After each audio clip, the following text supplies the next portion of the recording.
Hey guys, good morning, good afternoon, or good evening, wherever you are in the world. This is episode 21 of Coffee with Mirko. And today we're gonna have coffee farmer and producer Jorge Raul Rivera. So, yeah, we got a special episode on. So I really look forward to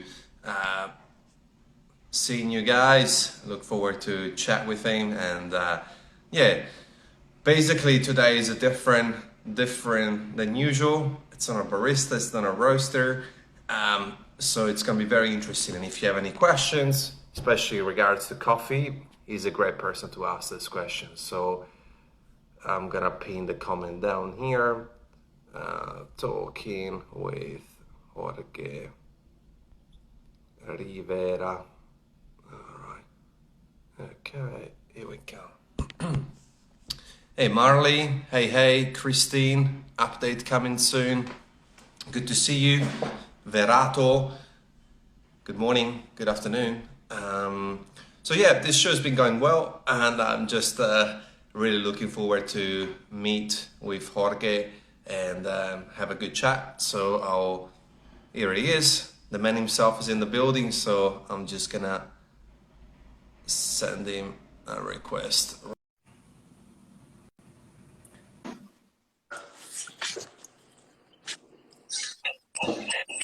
Hi. Good morning, good afternoon. I'm not sure what time it is in El Salvador.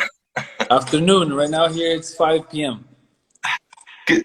How are you? How are you, Jorge? Good to see you. Good to meet you. Great. Nice to meet you too. First things first, because of this crazy time in the world, how's you and your family with the pandemic and everything? Well, thank God here we haven't had, at least around myself, I haven't seen anybody get like the really, really bad symptoms. I've seen people get sick of colds, fever, but nothing serious. Thank God. Good to hear. I'm very pleased because it's definitely crazy times around the world. Hope it's the same for you in Australia. Yeah, we're very lucky here. Back home in Italy, of course, a little bit worse, but it's okay. It's we can only be grateful for what we have. Um, you can hear me good? Yeah, awesome. Perfect. To get started, usually I always ask the same questions to start things off. Tell us a bit more about your history and the story behind your coffee farm behind Santa Rosa. Well, my history is I went into agriculture because my dad was an agriculture engineer. And like most of us, when we grow up, we see our dads as superheroes. And I just wanted to do what he did. And when I grew up, he was like not really happy that I wanted to study agriculture because agriculture is not a place where you actually make a lot of money. Mm, And there was very, very little opportunities at the time because El Salvador is a small country, and therefore you need a lot of land to actually have good jobs in agriculture. And we don't have that many opportunities for good employment in agriculture. So eventually he gave up, and I actually went into agro-industrial engineering. And after that, I graduated, did my graduate studies in economics, came back, found no job, and I started working in finance, in banking, and in insurance. But then my dad's company um, had a couple of farms, and I started sitting in the meetings and talking and giving my opinion. And then, unfortunately, um, we started planting coffee in the 1980s with my dad, but it was until COE or the Cup of Excellence came to El Salvador that my dad thought about actually moving into specialty coffee. And when we did that, we didn't really understand what specialty coffee was. We actually just thought it was just about growing coffee and having a good farm and the coffee should taste good. So it was in 2011 that we submitted the first sample, COE. We made it to 5th place, and we got 90 points on that coffee. So we thought, well, we don't know anything, and this is so easy. I mean, the farm is good. The farm is in a good elevation. The genetics of the trees are very good because my dad selected everything. He did the homework behind production very well. He had more than 45 years in experience in coffee. So he knew a lot about producing coffee. But we went that year to the first SCAA, and we learned about specialty coffee. And we found out that we had no idea of what we were doing, and we didn't understand the industry at all at that time. And unfortunately, my dad passed away 2 months after we went to that SCAA. And then it was only me actually overseeing the project, and I started asking questions from specialists who actually knew more about nutrition, who knew more about processing, who knew about cupping. I had no idea what cupping was. I actually thought cupping was this dismal science that was made up, and people would actually lie to you and tell you this coffee's good, this coffee's bad, because I couldn't believe that same farm could actually produce good and bad coffee. But I started getting, I got my Q grader really, really fast because I just wanted to understand what cupping was. And eventually in 2014, we submitted our another sample, and we made it to 1st place. And at that point, we were like, that was luck, sheer luck. 2015, we submitted again. And when we submitted, we made it to 8th place. But as anybody who wins the 1st place, we lay low because we actually thought, oh, this is so easy. We just have to do the same thing. We did not reinvent ourselves. But then next year, I told my team, this is not about just competing. This is about giving the best shot at winning 1st place. So we started developing schedules, like we go 24/7.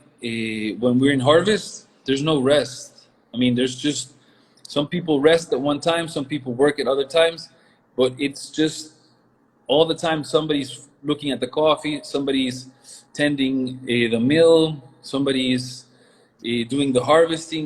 There's supervision all the time because I told my team, next time we lose, if we don't get 1st place, at least we want the satisfaction that we gave it our best shot. I don't want to lose 1st place and actually start thinking, what if we would have done this, if we would have supervised this, if we would have done this, because it takes another year to actually compete. Yeah. So we started doing a lot of supervision in like little milestones we had within the processing and everything. And eventually, that gave us 3 1st places. When we had the second time we were awarded 1st place of COE in El Salvador, some old producers approached me and told me, kid, retire. This is luck. You're not going to do it again. This is luck. Don't keep doing it because you're going to burn out.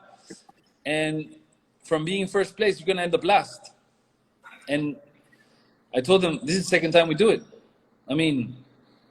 It's science, it's not luck. And then, we maybe haven't won 1st place every time, but we win.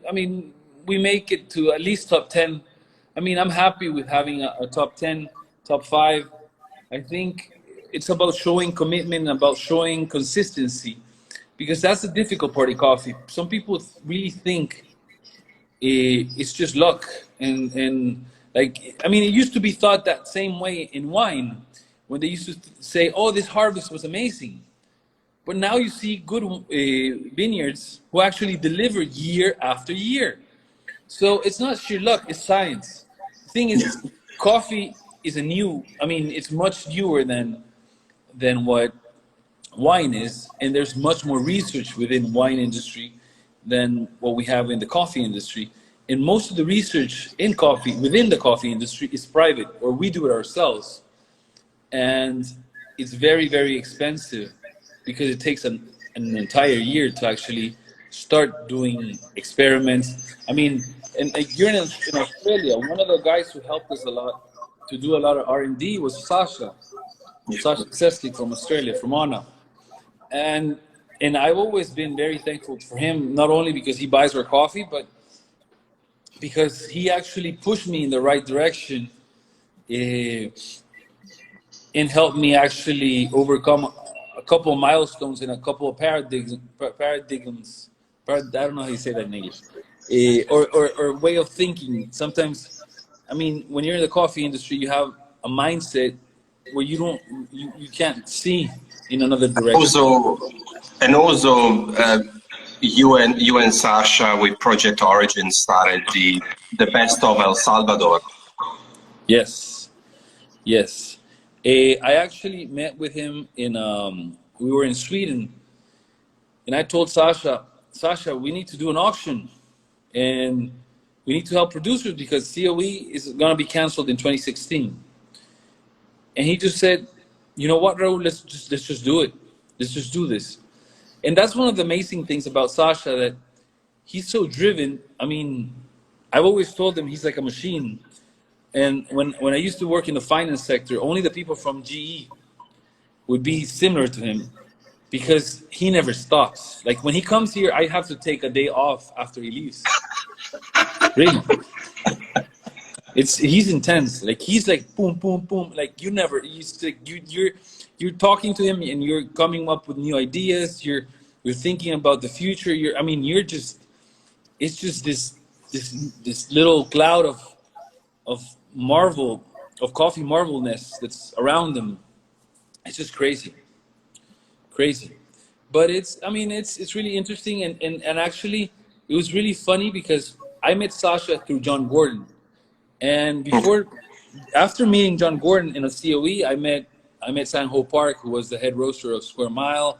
And I actually got to, some people do ask me, there's a couple of questions that people ask me. Like, one is, what's your biggest milestone? And I tell them, my biggest milestone in coffee was to actually find the team who was committed to actually do the work and stay the route.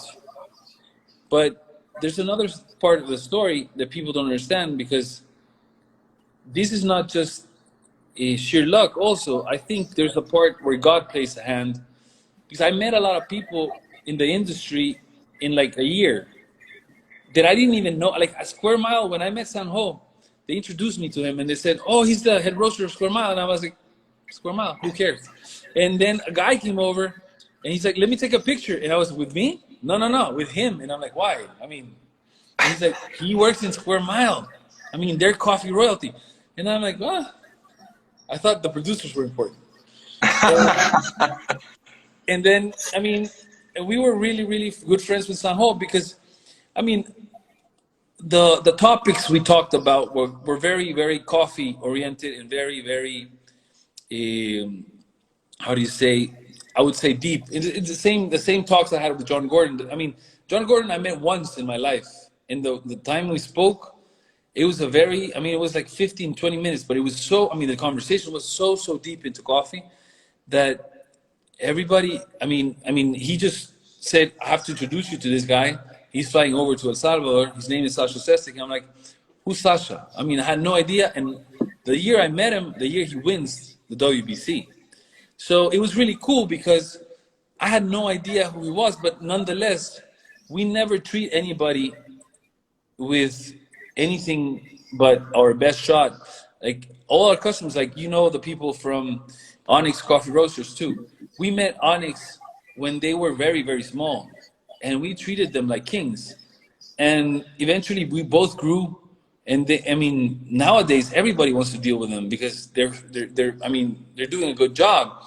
And I talked to John, and John is very happy of our relationship too, because he knows we were with them since the beginning, and we have never, from their side and our side, it's been a very respectful business relationship. Because whenever I ask for a price, he'll never try to bargain or tell me, hey, I'll give you half the price, because they know how much time and effort we put into this, and they know how Absolutely. much our team also puts into it.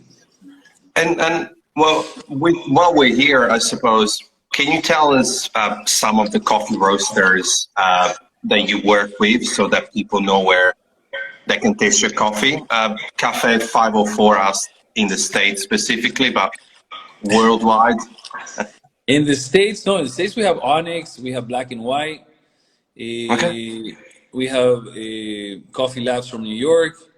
We also have Slate from Washington State, and we have from Spain, Right Side. I don't know if you know Joaquin. He was the champ, roasting champ from Spain, I think a year ago. From the net, no, I mean from Denmark, we have La Cabra. From we used to have Brenediet from Norway, but that relationship was not the best. I mean, sometimes we talk, sometimes we don't. Oh, we have Fidel and Co from Arkansas too, which is we're actually partners with them. He made us. He gave some stock of the company, and we're really, really proud to actually be part of that company, because Fidel is actually from El Salvador, and he's also made John and Andrea from Onyx part of the company. So it's really, really nice to actually have that company as a customer. From Australia, we have Anna. From Korea, we have Coffee Libre. I don't know if you know them. Pill from Coffee Libre. From Japan, right now we're talking to Ogawa. We talked to Honey Coffee from where Fukuoka. We are talking also to Maruyama. No, Maruyama, no. To what's his name? Wataru. Wataru. From Russia, we have Cafema. Cafema is one of the biggest specialty coffee companies in Russia. And who else am I missing here? Germany, we have a small coffee shop. In Europe, we don't have a lot of presence, because Europeans, unfortunately, I think their economy is not. I mean, it's more complex for them to actually buy high-end specialty, because their competition is only Robustas. And I mean, they tell me our competition sells $1 a shot Robustas. We can't do that, because if we're buying coffee from you at $6, $7, $8, $10 a pound, how are we going to compete with You can't. Robusta? It's impossible. And So and it's funny actually, because I've had Len Butler on the show, as well as Andrea Allen from Onyx, and next week is going to be Sasha. So it's a small world. It's yeah, Europe is it's a difficult market. However, I think that eventually things will move. We see Gardelli, Di Artigianale in my country. We see Team Windable, Norway. He's been there for a while, but he is, usually go to St. Farms, La Cabra. There's some, amazing roasters in the UK, 3FE and others that we haven't mentioned. But yeah, for sure we got chances to grow, for sure. And Borderless Cafe is really in my mind, because he asked a question that I had. Any thoughts on the relationships between producers and buyers in this crisis time? sorry, what was the question again? I was reading the comments. Any thoughts on the relationship between producers and buyers during the crisis time, during COVID-19? Well, in our case, we've been blessed, because like I mean, the only customer who downsized order was Sasha, because I think Australia is having a hard time right now in their economy. And I mean, it wasn't only the virus that actually messed with you guys. You had the fires, you had a lot to go through. So your economy it's been downsized a lot through all the episodes you've been through. And And we understand that, but fortunately for us, we are very, very well related to our customers, and we have good customers in Asia, and therefore Asia has been one of the parts of the world that's been less damaged by this virus. So, like United States, even United States, like Onyx, Andrea, and John, their order. I mean, they're right now we're talking about sending more samples, and they're upgrading their order from what we started talking about. So we're very, very happy because our customers, even though some of them have requested, like Russia and Korea, they requested not only high-end coffees, they also told me, you know what, Raul, I need also to get some fillers in. So I need to get some coffees that are of a lower category because I mean, they need to make money. And in some cases, even though maybe their businesses haven't been hit hard, they've lost some of their markets. So they still need to pay wages. They need to pay rents. They have their fixed costs, and their fixed costs are much higher than what we pay here.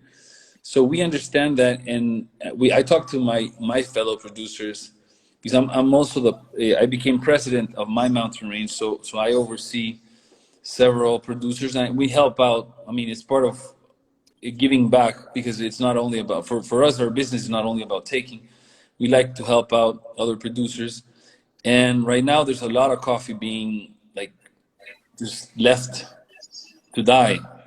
So we are trying to find coffees a home, and our customers tell me, all right, I'll take in some of it, but it has to be at a discount. But nonetheless, I tell my fellow producers, it's better to have $1 in your pocket than just to have the coffee rot. For And I mean, I know it's hard for them. Some of them tell me, Raul, this is a very low price, but I tell them, I mean, the market's what it is. I mean, we can't do anything. I mean, nobody had a crystal ball to see this virus come through and actually affect the economies of the world. And I mean, there's a lot of politics behind it too. So, I mean, yeah, it's complicated, but in the end, we're just producers, and our customers are just owners of mid to small businesses. I mean, there's only so much they can do, and we try to support everybody as much as we can. And I think what you've touched base is it's actually a problem that's been existing in the coffee industry for a while because there is so much work behind one single cherry of coffee that coffee should be treated just at the same level as wine. I used to work in the wine industry 10 years ago, and the process and the work behind wine and coffee is quite similar in a way. I think coffee is a bit harder in my opinion because I've seen it, but the price is just, the gap is too high because people would not pay $10 for a glass of coffee, but they would pay $15, $20 for a cup of wine. Do you think the gap is a bit too wide? I think there is a gap, but it's going to start to shorten because I think in the future, specialty market is, I mean, it's growing by the minute. I mean, when I started in this, the same guys who told me, "Hey kid, retire from COE," the same guys, they told me, "Hey kid, and stop aiming for specialty. I mean, specialty is just a fad. It's gonna go away, just like organic, just like fair trade went away." And I told them, no, no, no, this is very different. Because when you talk about quality, human beings are very, very, very, how do you say? Once you try the good stuff, you don't go back to the cheap. It's in the best example. I always talk. I mean, some people like it, some people don't like the example, but Apple is a very good example of what happened in a commodity market. I mean, they came into the technology market, which was commoditized. Everybody was selling computers, but they sold something made to endure and that would not give you any trouble. It was user friendly. It was totally different, and it was good for the customer. It's the same thing with specialty coffee. Once you try specialty and you go back to commercial coffee is disgusting. And I've seen it. Like here, I see it every day. And I'm talking about a third world country. I give people my coffee, and I start teaching them how to drink. And normally they'll tell me, you know what, you screwed me over. I can't drink coffee anymore the same way I used to drink coffee. And now I go to a place and they give me this cup of coffee, and I just say, no, no, I can't do this. My personal, I train in a gym, and my personal trainer, I give him coffee the other day. And he was talking to another guy, and that was so funny because I was looking at him, and he's like, the other guy was like, I drink any type of coffee. And he just looked at him and said, you know what? I can't do that anymore because I met this guy, and it's so difficult for me now to have just a regular cup of coffee because when I drink it, it's just like annoying if it doesn't taste the way his coffee tastes. It's like when they say once you experience first class or business class, you can't go back to economy on a plane. That's just the same. And more on a long flight. I mean, if you're flying to Australia and you did business, I mean, I tell you because the first time I went to Asia, I was lucky enough to actually fly to Taiwan. And a lot of people don't know that, but when you fly from America to Taiwan, there's very low, I mean, cheap flights. I mean, I flew for like, I think it was 2,000, like $1,700 on business. And Wow. and then the next time I think I flew to Asia, I don't remember, but I had to do a long flight and I didn't pay business. And I was like, what? This is not human. I mean, and I'm a big guy. I'm a little, I mean, I'm almost 190. I'm a little taller than maybe Sasha. But a guy my height in that economy cabin for more than 10 hours, you want to kill yourself. I get you. I get you. Now, for sure, I think we definitely gonna try to see a projection of growth within specialty. I think part of the process will also be a complex amount of things like transparency, reduction of white coffee, an increase of black coffee, and it will have to be. Everyone in the chain has its role for sure to make this happen. And just can you tell us a little bit what do you love the most about running a coffee farm? I mean, part of it is I always tell people I really like plants because plants don't mess with you. And I mean, when you work with nature, it's really, really nice to see that when you're actually into it and you understand what you're doing and you actually understand the interactions you do as a human within the environment and you have a positive impact within not only the environment but also that community of humans that surround you. It's really nice to actually see how people talk about what you're doing and actually talk in a good manner. Because I used to work in finance, and I tell you, I mean, I see banks making a lot of money, I see insurance companies making a lot of money, but there's no soul in that. I mean, there's a lot of people who actually end up having no money because of a bank or being ripped off because of an insurance company who actually doesn't want to pay. So it's really sad to actually see how human beings prey on each other and actually just want their money. And even though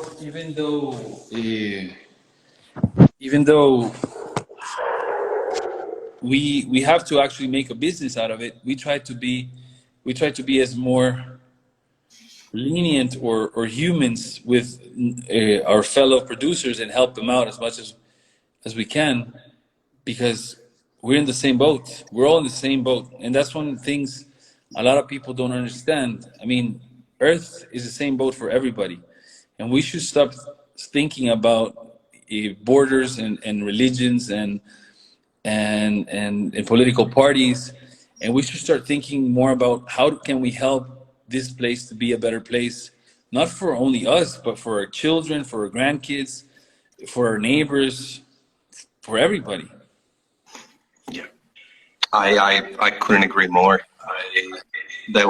That's one of the next questions as well, where we're gonna talk about sustainability, and I'll say it until it's my last day. I think chasing money is just, it's almost like chasing the devil if you believe in the devil. It's like it's about passion and love and do what you love the most. And whether it's people and community or coffee.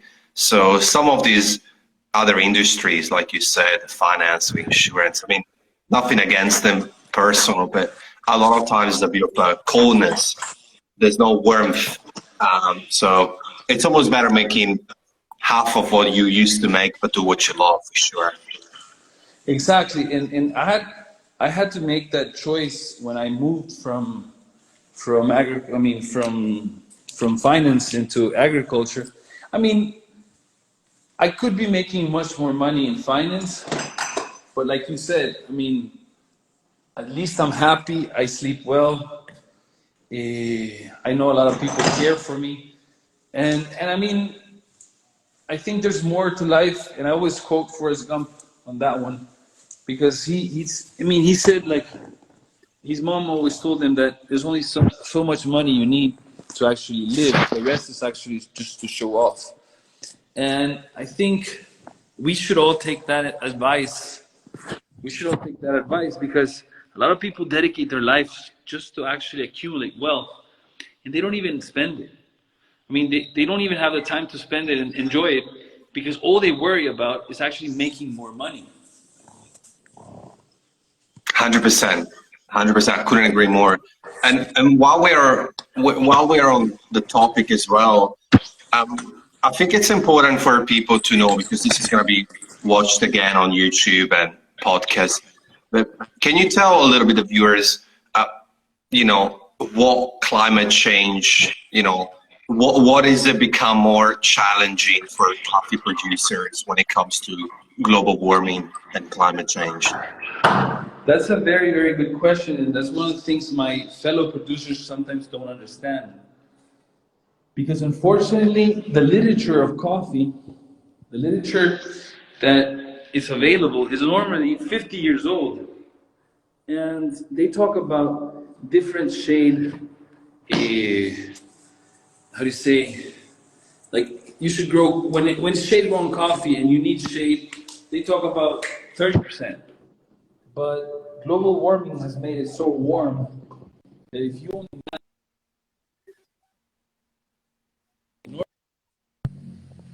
quality, you should be aiming for in a specialty market. Because the country, the world has gotten much warmer, and therefore it's impossible to actually make the metabolism of the plant go to the level you want it to actually produce specialty coffee. Yeah. So a lot of people have to take that into account when they go into specialty coffee, because they need to understand that it's not only about growing coffee, they actually need to tend a forest, and they have to learn the interaction of their shade. Some people call it the terroir effect, or the French like to call it that in a fancy way. But if you put it in scientific terms, that only means that you have to understand how the trees you're planting above your coffee plantation are going to interact in a positive.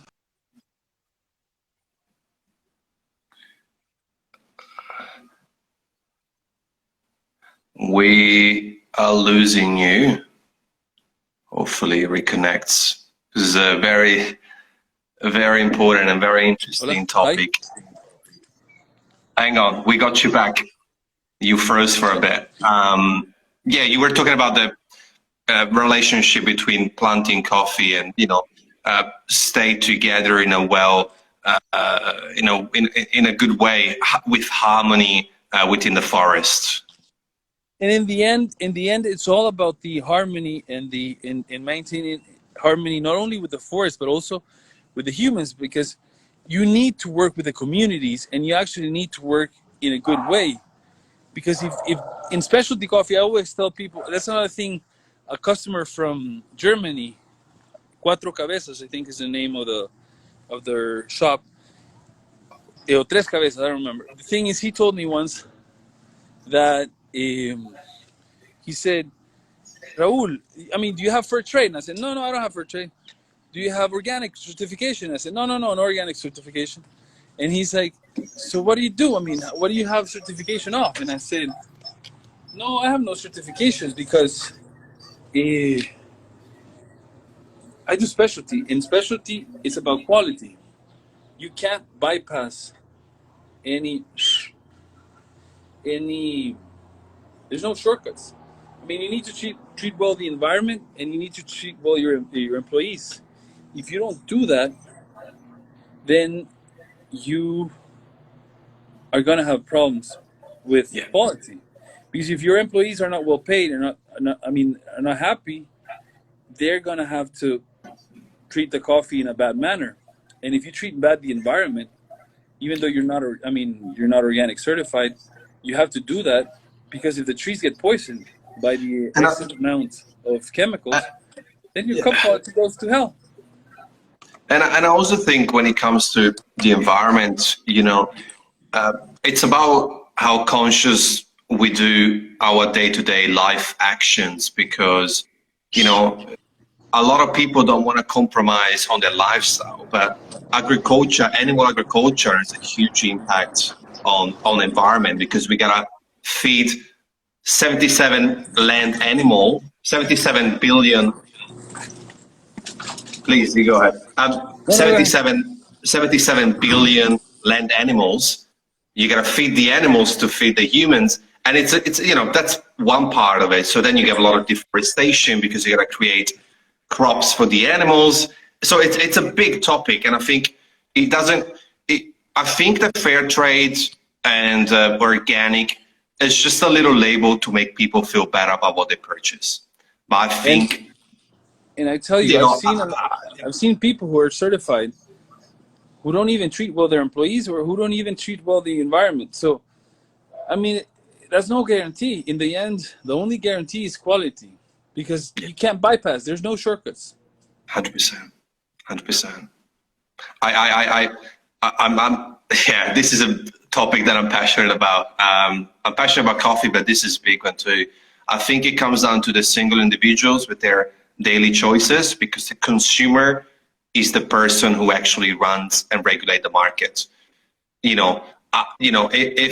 If we all buy, say, carrots from a plastic bag, the producer will put the carrots in a plastic bag.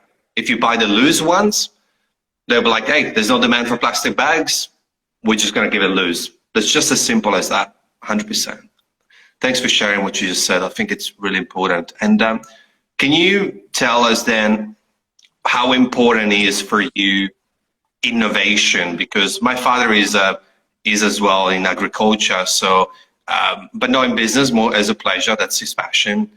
And for you, innovation, how important is that when it comes up to processing and also the entire operation? It's not just the processing of the coffee, but innovation is a big element. What you said is pretty much the essence of coffee. I mean, of every business, and that's one of the things a lot of farmers do not understand. I mean, we're no different than the technology industry. We're no different than any other industry. Because if you stop innovating, you stop existing. And that's what happened to commercial coffee. They just stopped innovating. And that's what's going to happen to them in the end. They're going to stop existing. Or they're going to become a lesser good, or a substitute good for coffee. I mean, it's just going to be a product that people are going to consume when they can't consume specialty coffee. But innovation is the heart and soul of our company. Ever since we started specialty coffee, we do more than 100 experiments per year. And I mean, some of them are very small amounts of coffee, and some of them just end up being a waste of time. But in some cases, we won COE with new experimental processing. And we've learned a lot from how we play with the fermentation, how we play with the post-harvest, how we play with the ripeness of the cherry, how we play with several variables we have within the mill: sun exposure, temperature, pH, the type. I mean, Sasha gave me something that was one of the most valuable tips. And I always tell people, I mean, normally I don't give away like tips, but the one Sasha gave me, since he gave it to me for free, in a way. I always tell them, I mean, the first thing a lot of people tend to look over and not pay attention to in their mill is just the type of water they used to wash their coffees with. I mean, people think, oh, it's just water. I mean, when you ask them, I ask them, so what type of water do you use? And like, oh, it's drinkable water. It's clean water. It doesn't have smell. And I tell them, do you check for pH? Do you check for ppm? Do you know what minerals are in the water? I mean, do you know what's happening to the coffee if you use that type of water, if you use another type of water? And they just look at me like, I never thought about that. And I mean, just the water in the mill is an entire universe. And then when you start looking at the microbiology within the mill, that's two universes apart. Yeah. And people don't understand. And people tell me, but Raul, come to my mill and explain to me how to do it. And I tell them, I can't do it because I work within a universe. So I can go to your mill and I can do experiments. But whatever I do is just going to show me which way I should go, but it's not going to give me, I mean, I don't have a recipe, a universal recipe that's going to work here in Peru, in Australia, wherever coffee is grown. It's not going to work that way. It's just going to be something that I can replicate within my mill and hopefully within time, because if conditions within the mill change, then everything changes. And I have to find a way to accommodate for those variables. But I have to be able to see, smell, and have a notion that things are happening within. Because, I mean, maybe there's more humidity in the environment, so therefore my bacteria are going to, or the fermentations are going to be different than when I have less clouds, or it's been less humid, it's been more dry, and it's been more hot. So fermentations are going to be much more aggressive because the temperatures go higher. So you need to start overseeing all these variables and know how to accommodate them to actually maximize your cup quality. Yeah, and I think innovation there are always two ways. One is the good way, which is about bringing happiness and bringing quality, making life easier for workers or for the plants. And then you got the bad innovation, which is all about making money, but purely making money. So it's like, I hope that we'll never see grown coffee in a lab, like they grow meat in a lab now, but who knows? I mean, technology is there probably to do it.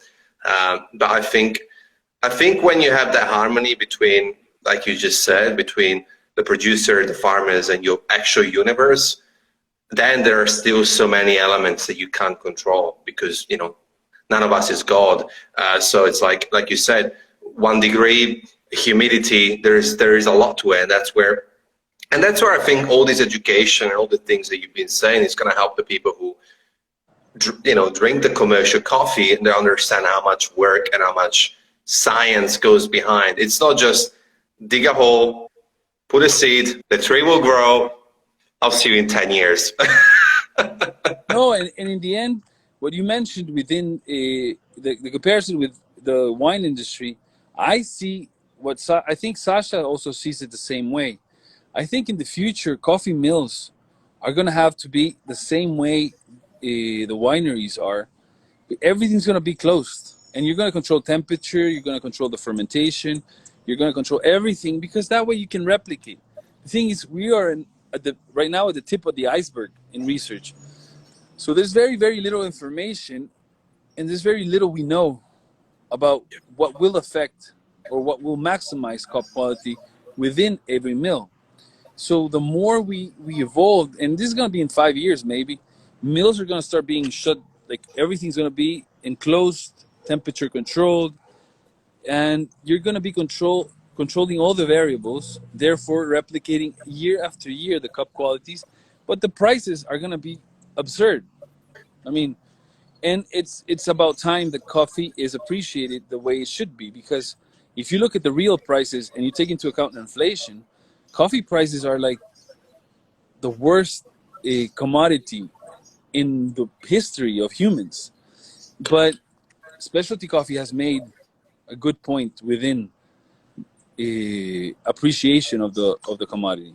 Yeah, and I think we go back to exactly that consumer connection with the market, because I was in Italy a few years back. I went back to visit my family, and I met with a specialty coffee shop 2 hours away from my town. I didn't drink coffee for the entire holiday until I got there, and I drank, like a stupid amount.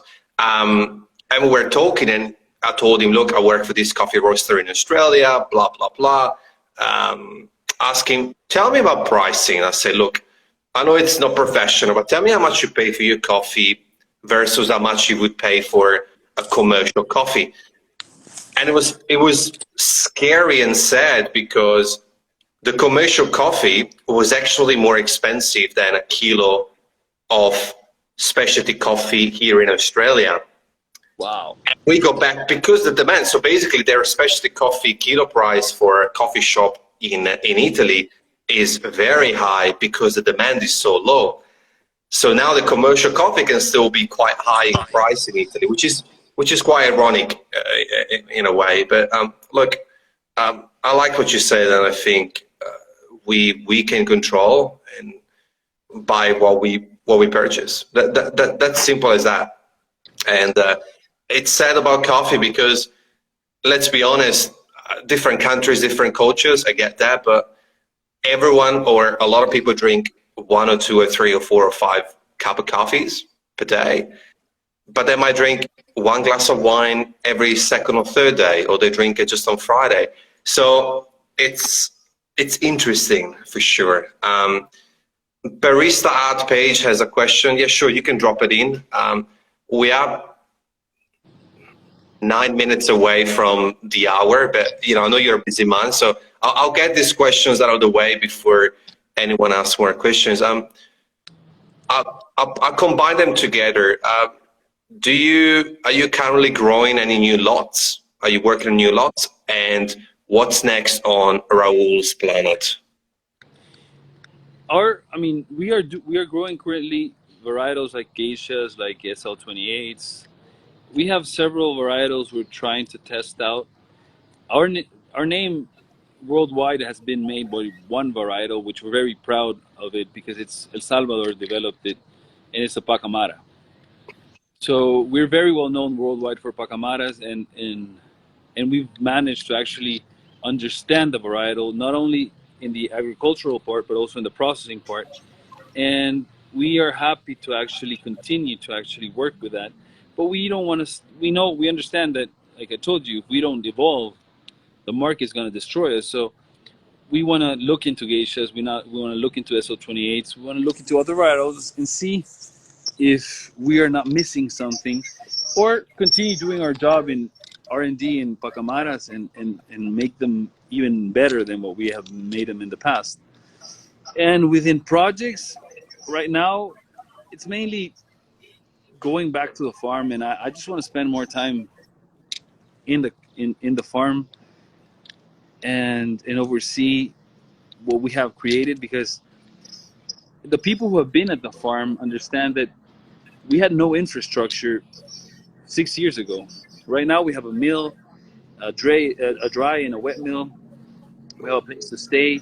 I'm working on having more places to stay, because there's a saying in agriculture, and the best fertilizer in agriculture is the presence of the owner. So the more I'm at the farm, the more things are going to work better. And I just want, I want to start a school of agriculture for the future generations in the region. I tell them I have no kids, and I don't have at the time somebody who's going to oversee what we're doing. So I want the community to take over and actually work and make the region like what Boquete is for Panama, my region become that for El Salvador. Because I think we have the capacity and we have the people who are actually there all the time, because my region has a particular thing, is the farmers live at the farm, as opposed to other regions where the farms are a bit bigger and the farmers tend to actually commute from the city to their farms.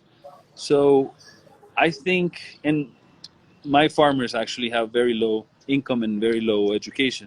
So I want to give them back, and I want to, part of how I want to transcend through history is through them, and have their kids be taught by me what I know about marketing, what I know about production, what I know about processing, and then eventually just leave it to them to actually continue developing the region as one of the best coffee regions for El Salvador.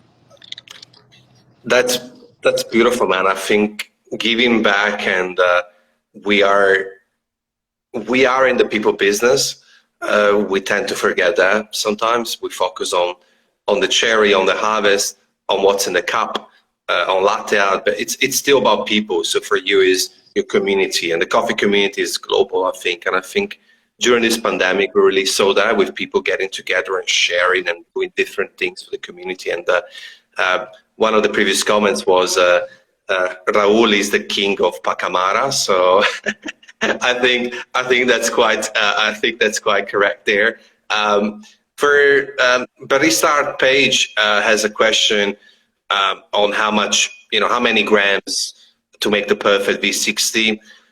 Barista, we actually had a interview with Devin Long yesterday. You can rewatch it if you want. His ratio is 1 to 16.6. So that's his ratio. So you might want to look at that. But what's your recipe, Raul?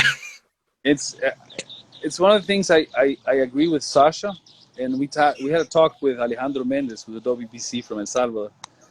And Sasha, we were sitting in the same place, and Alejandro asked me, I think, so what's your favorite method for brewing? And I said, well, for me, it's French press. And Sasha looked at me and asked me why. And I told him, because that's where I showcase what I do.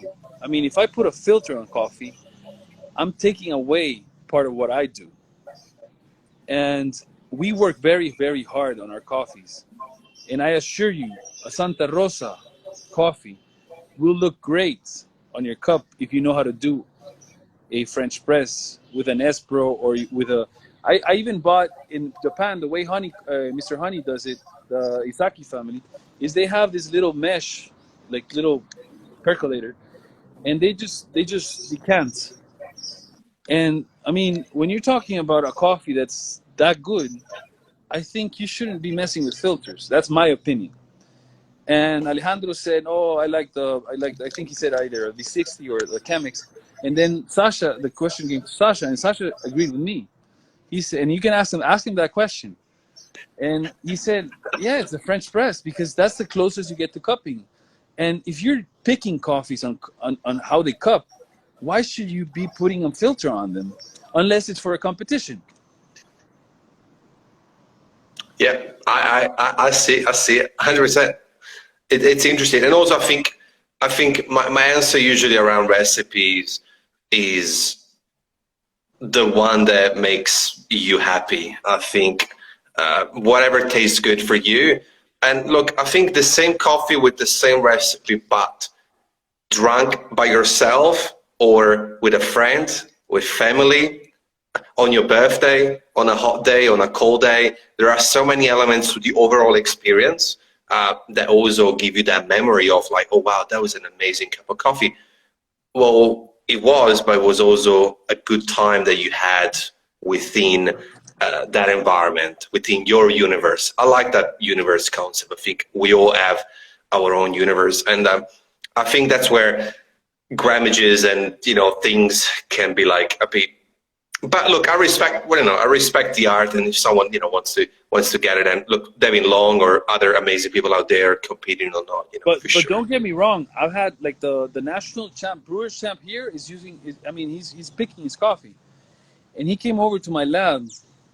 I mean, if you're that dedicated to actually brewing a coffee, it's definitely gonna be good. I mean, the guy is looking at I mean, how he grinded it. I mean, the temperature, how he's gonna pour, and it tastes really, really good. I mean, the way that he does the extraction, I can tell you, he maximizes everything. But on a day to day, I mean, you're not a barista champ. I mean, you're not a brewer's champ. There's no way you're gonna have that amount of experience. I mean, you could if you take your time, but Yeah. it's easier. if you cupped and you selected an amazing coffee, in my opinion, it's easier and more practical if you know how to do an amazing French press than to actually go into all this. I mean, all this stuff is surreal. I mean, in the real world, I don't have, as a farmer, I don't have the time to do all this. It's like, I suppose it's like, I don't know, if you try to make a Fiat look like a Ferrari, it's just not. Sometimes I think you're right. The actual ingredients that you're working with is actually what makes it, because it's you know, yesterday we were talking with Devin, and Lewis, one of the viewers, made a comment about a particular coffee that they enjoyed, and you know, they used the, I hope you're not gonna get offended by this, but you know, this comment was like, you could not fuck up that coffee no matter what you did to it because it was that good. And that's where you go back to that quality. I think a lot of people are trying to make a not so good coffee to taste good, but really you should just get a good coffee, ultimately. Exactly. Good coffee. What you said is true. And it's the same for roasting. That's what I was talking to roasters about that. And they tell me, I mean, when you have an amazing coffee, it's very difficult to mess it up. But when you have a really bad coffee or an average coffee, if you mess up a little bit with something, you're going to mess it up. But there's some coffees that are so good, even a rookie roasting, it's still going to taste good. I mean, some coffees are just that good. And that's the good thing about specialty. When you deal with that, it's very difficult to mess it up. I mean, once you buy a good coffee from Panama, a good coffee from El Salvador, and it doesn't have to be for my farm. I mean, there's very good specialty producers within the region of Central and Latin America that have made a name. And I mean, for me, and some people ask me, other than your farm and your origin, what other origin do you enjoy? And for me, Panama is amazing. I mean, I've had such good coffees from them, and I have so much respect for the way they do it. I'm very good friends with Ricardo Coiner. He also went to my undergrad, and we get along very, very well. And we have the same vision about colliding and moving together as a coffee industry, at least as producers, and working together with buyers, because we do understand as farmers that the more we push the front end of the line of the coffee industry, the more we are jumped. I mean, we can hijack and get better prices, get better access to better things for our employees. Employees, yeah, get you. Because and that's the thing. That's why, like I told you, I mean, we believe in developing everything, because if we don't do that, I mean, this is not sustainable. 100%. And look, I read a comment from John saying about, you know, of course, for beginners, you know, to have a reference baseline helps. 100%. I think what we're trying to say is that, you know, play with it, experiment, and when you find what you like, you know, sometimes certain recipes happen by mistake, like meringue. I mean, I don't eat eggs, but, you know, certain things happen by mistake. You might find the next best recipe for coffee that not even barista champions have thought about. So I think coffee is good in that way. And now, thanks for sharing that. Look, I'm always scared about when it's a minute away from the 60 minutes because then Instagram gives you 30 seconds countdown and then it shuts it. And I know you're busy, so I don't want to hold you.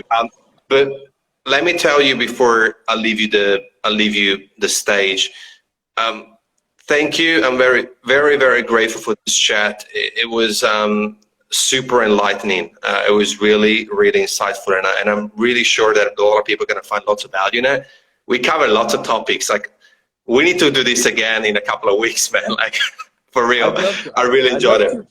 I'd love to do one at the farm if you want, so I can show you. Let's do it. Yeah, 100%. So thank you. Like, honestly, from the bottom of my heart, it was really good. I could really relate, and I'm hoping to see you in Melbourne. I'm not sure if you're coming to Melbourne for the WBC, but I'll be here. If not, I'll have to come to El Salvador. But it's actually 12 seconds remaining. I see there. Yeah. Thank you very much, Raul, for joining. You're a legend. Thank you, and thank for all your audience and all your friends.